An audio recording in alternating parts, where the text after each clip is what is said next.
حضرت سلیمان علیہ السلام کو اللہ تعالیٰ نے زمین میں اقتدار دیا اور ان کی بادشاہی کو وسعت دی اور ان کا علم بڑھایا اور ان کو وہ کچھ سکھایا جس سے لوگ جاہل تھے۔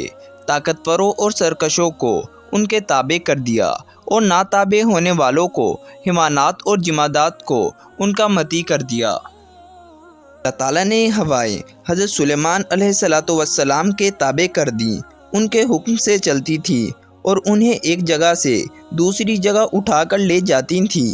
وہ اس جگہ نہایت کم وقت میں پہنچ جاتے تھے اور طاقتوروں اور ماہر جنوں اور سرکش شیطانوں کو ان کے تابع کر دیا تھا اور ان کے حکم نافذ کرتے اور ان کی تعمیری منصوبوں کو پورا کیا کرتے تھے۔ اور ہم نے سلیمان علیہ السلام کے لیے زور کی ہوا کو تابع بنایا تھا کہ وہ ان کے حکم سے اس سرزمین کی طرف چلتی جس میں ہم نے برکت رکھی، مراد ملک شام ہے، اور ہم ہر چیز کو جانتے ہیں۔ اور بعض شیطان ایسے تھے کہ سلیمان علیہ السلام کے لیے دریاؤں میں غوطہ لگاتے تھے تاکہ موتی نکال دیں، اور وہ اس کے لیے علاوہ بھی کام کیا کرتے تھے، اور ان کو سنبھالنے والے ہم تھے۔ حضرت سلیمان علیہ السلام کے والد کے پاس ایک واقعہ سامنے آیا۔ ان کی ذہانت اور فیصلہ پر ان کی قدرت ظاہر ہوتی تھی۔ ایک قوم و جماعت کا انگوروں کا باغ تھا جس میں انگوروں کے گچھے نکل آئے تھے۔ ایک دوسری قوم کی بھیڑ بکریاں اس میں داخل ہوئیں اور اسے تباہ کر دیا۔ داؤد علیہ السلام نے باغ والے کو بکریاں دینے کا فیصلہ کیا۔ سلیمان علیہ السلام نے عرض کیا، اے اللہ کے نبی، اس کا فیصلہ دوسری طرح بھی ہو سکتا ہے۔ انہوں نے پوچھا کہ وہ کیا ہے؟ اب باغ بکریوں والے کے یہاں تک کہ وہ اس طرح ہو جائے جیسے پہلے تھا، اور بکریاں باغ والے کے سپرد کر دی جائیں تاکہ وہ ان سے نفع حاصل کرے، یہاں تک کہ باغ اپنی اصلی حالت پر آ جائے، باغ اس کے اصلی مالک کے حوالے کر دیا جائے اور بھیڑ بکریاں اس کے اصلی مالک کے حوالے کر دی جائیں۔ اللہ تعالیٰ نے ان کے لیے دین و دنیا کی وسعت، ملک میں بادشاہی اور اقتدار اور دین میں نبوت اور رسالت کیسے جمع کی۔ وہ پرندوں اور حیوانوں کی بولیاں جانتے تھے۔ ایک مرتبہ انہوں نے پرندوں، جنوں اور انسانوں کے لشکر جمع کیے اور عظمت کے ساتھ سوار ہوئے۔ وہ سب کامل نظام پر تھے، وہ اپنے اپنے سربراہوں کی قیادت میں تھے۔ حضرت سلیمان علیہ السلام کا چونٹیوں کی وادی سے گزر ہوا۔ ایک چونٹی کو اپنے قبیلے کا خوف ہوا کہ کہیں گھوڑے اپنے پاؤں کے ساتھ انہیں رو نہ ڈالے اور سلیمان علیہ السلام اور اس کے لشکر کو پتہ بھی نہ چلے۔ اس چونٹی نے انہیں اپنے بلوں میں داخل ہونے کو کہا۔ حضرت سلیمان علیہ السلام یہ سمجھ گئے، وہ اس بات پر اترائے نہیں کہ وہ اللہ کے نبی ہیں، بلکہ اس بات نے انہیں اللہ تعالیٰ کی حمد اور اس کی نعمت کے شکر پر اور نیک عمل کی توفیق کی دعا کی اور اللہ کے نیک بندوں میں داخل ہونے پر آمادہ کیا۔ اور ہدہد ان کی رہنما اور جاسوس تھی، وہ پانی کی جگہوں اور لشکر کی منزلوں کی طرف رہنمائی کرتی تھی۔ سلیمان علیہ السلام نے اسے نہ پایا تو انہیں ناگوار ہوا اور اسے ڈانٹ پلائی۔ تھوڑی دیر غائب رہنے کے بعد حاضر ہو گئی۔ اس نے حضرت سلیمان علیہ السلام سے کہا، مجھے وہ چیز معلوم ہوئی ہے جس کا آپ کو پتہ ہے نہ آپ کے لشکر کو۔ میں ملکہ سبا اور اس کی ملک کی سچی خبر لے کر آئی ہوں۔ ان کا ملک بڑا وسیع ہے اور حکومت بہت وسیع ہے۔ میں نے انہیں اس کی عقل و فہم اور بادشاہی و سرپرستی و حکومت میں جاہل پایا ہے۔ وہ لوگ اللہ کے سوا سورج کو سجدہ کرتے ہیں اور یہ نہیں سمجھتے کہ وہ ایک اللہ کی طرف ہدایت نہیں پاتے۔ اللہ تعالیٰ کے نبی کو یہ بات ناگوار گزری کہ ان کے مملکت کے پڑوس میں ایک ملک ہو اور ایک ایسی امت ہو جسے وہ جانتے نہیں، نہ اسے ان کی دعوت پہنچی، اور وہ برابر سورج کی پوجا کرتے رہے۔ ان میں دینی اور نبوی غیرت نے جوش مارا اور انہوں نے اس کی ملکہ اور مشرک حاکمہ کی طرف لکھنا مناسب سمجھا تاکہ اسے اسلام اور اطاعت و تسلیم کی طرف بلائیں، قبل اس کے کہ اس کے ملک پر اپنے زبردست لشکروں کے ساتھ چڑھائی کریں۔ انہوں نے اس کی طرف ایک بلیغ خط لکھا جس میں اسے اسلام و اطاعت کی دعوت دی۔ خط میں رقت و نرمی بھی تھی اور مضبوطی بھی۔ انبیاء کی تواضع بھی تھی اور بادشاہوں کی غیرت بھی۔ سلیمان علیہ السلام ان دونوں کے جامعہ تھے، اور وہ عورت جو اس ملک پر حکومت کرتی تھی سمجھدار تھی، وہ فیصلے میں جلدی کرنے والی نہ تھی۔ اس کے پاس بادشاہوں کی سیرت اور فاتحین کے وسیع تجربے تھے۔ صرف اس کی عقل نے اس کے ساتھ اللہ کی پہچان اور اس کی عبادت میں خیانت کی۔ اسے بادشاہوں کی غیرت نہ آئی، وہ اپنی رائے پر ڈٹی رہی۔ اس نے حکومت کے ارکان کو اس خط کی اطلاع دی، جو عام خطوط کی طرح نہ تھا۔ یہ اپنے وقت کے سب سے بڑے بادشاہ اور اللہ کی طرف بلانے والے نبی کی طرف سے تھا۔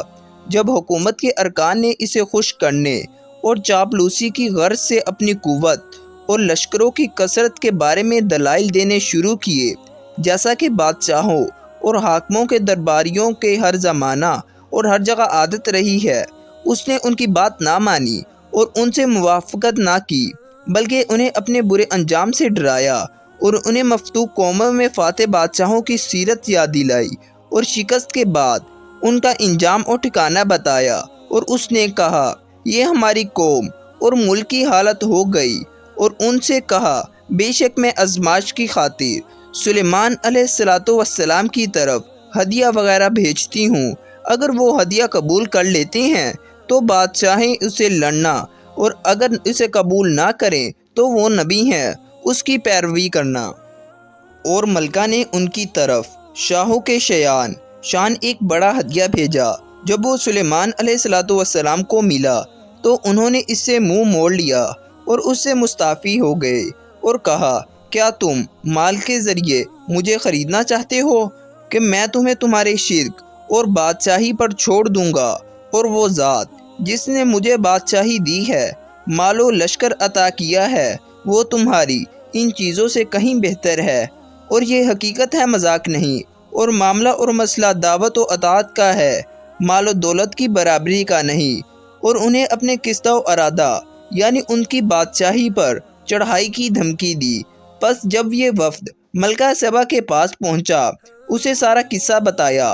اس نے اور اس کی قوم نے سنتے ہی اطاعت کی اور اپنے لشکروں سمیت اطاعت کرتے ہوئے آگے بڑھی۔ اور جب سلیمان علیہ السلام کو ان کے آنے کی بات پوری معلوم ہوئی تو وہ اس پر خوش ہوئے اور اللہ کا شکر ادا کیا اور چاہا کہ اسے اللہ کی نشانیوں میں سے ایک نشانی دکھائے، تاکہ یہ اللہ تعالیٰ کی قدرت اور حضرت سلیمان علیہ السلام پر اس کی نعمتوں کی واضح دلیل ہو۔ انہوں نے اس کا وہ عرش جسے اس نے نہایت اماندار اور طاقتور آدمیوں کے سپرد کر رکھا تھا حاضر کرنے کا ارادہ کیا، اور اپنے سرداروں سے طلب کیا ان کے بڑے لشکر کی آمد سے پہلے وہ اس کا عرش ان کے پاس لے آئیں۔ اور حضرت سلیمان علیہ السلام نے جیسا ارادہ کیا تھا، تھوڑے ہی وقت میں ایسا ہی ہوا، اور یہ معجزہ تھا۔ حضرت سلیمان علیہ السلام نے اس عرش کو کسی قدر بدلنے کا حکم دیا، اور اس کی کچھ صفات بدل دی گئیں، اور اس کا مقصد اس عرش کو دیکھنے پر علم و معرفت کا امتحان تھا۔ اور سلیمان علیہ السلام نے جنوں اور انسانوں میں سے جو ممار تھے انہیں شیشے کا ایک عظیم الشان محل تعمیر کرنے کا حکم دیا۔ انہوں نے بنا دیا اور اس کے نیچے پانی چلا دیا۔ جسے اس بات کا علم نہ ہوتا وہ اسے پانی سمجھتا تھا، لیکن شیشہ چلنے والے پانی کے درمیان حائل ہو جاتا تھا، اور پکی بات تھی کہ ملکہ کو اس پانی کا وہم ہوگا، وہ پونچھیں چڑھائے گی اور وہیں غلطی ظاہر ہو جائے گی اور اس کی کوتاہی نظری جان لی جائے گی، اور مظاہر سے اس کے دھوکے کھا جانے کا پتہ بھی چل جائے گا۔ اور اس کی قوم سورج کو سجدہ کرتے تھے، اس لیے کہ وہ روشنی اور زندگی کا سب سے بڑا مظہر ہے، جو کہ اللہ تعالیٰ کی صفات میں سے ہے۔ اور وہیں اس کی آنکھوں سے پردہ ہٹے گا اور اسے معلوم ہو جائے گا کہ جس طرح اس نے شیشے کے معاملے میں اسے پانی سمجھ کر اپنے پونچھیں چڑھا لینے میں غلطی کی تھی، اسی طرح اس نے سورج کو خالق بنانے اور سجدہ کرنے اور عبادت کرنے میں بھی غلطی کی تھی۔ اور یہ چیز 100 تقریروں اور 1000 دلیلوں سے زیادہ بلیغ ہے۔ اور ہوا بھی یہی کہ وہ اپنی عقل اور ذہانت اور فہم کے باوجود اس بڑی غلطی کا شکار ہو گئی اور اس نے شیشے کو چلتا ہوا پانی اور موجیں مارتا ہوا پانی سمجھا اور اپنی پنڈلیوں سے کپڑا ہٹایا اور اس سے گزرنے کا ارادہ کیا۔ وہیں اللہ کے نبی حضرت سلیمان علیہ السلام نے اسے اس غلطی سے آگاہ کیا اور کہا کہ یہ ایک محل ہے جو شیشوں سے بنایا گیا ہے۔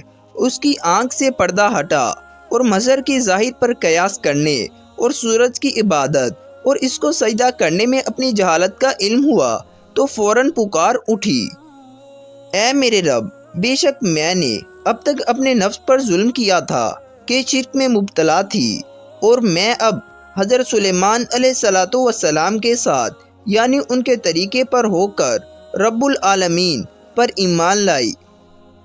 مزید اس طرح کی انفارمیٹیو ویڈیوز دیکھنے کے لیے ہمارے چینل کو سبسکرائب کریں۔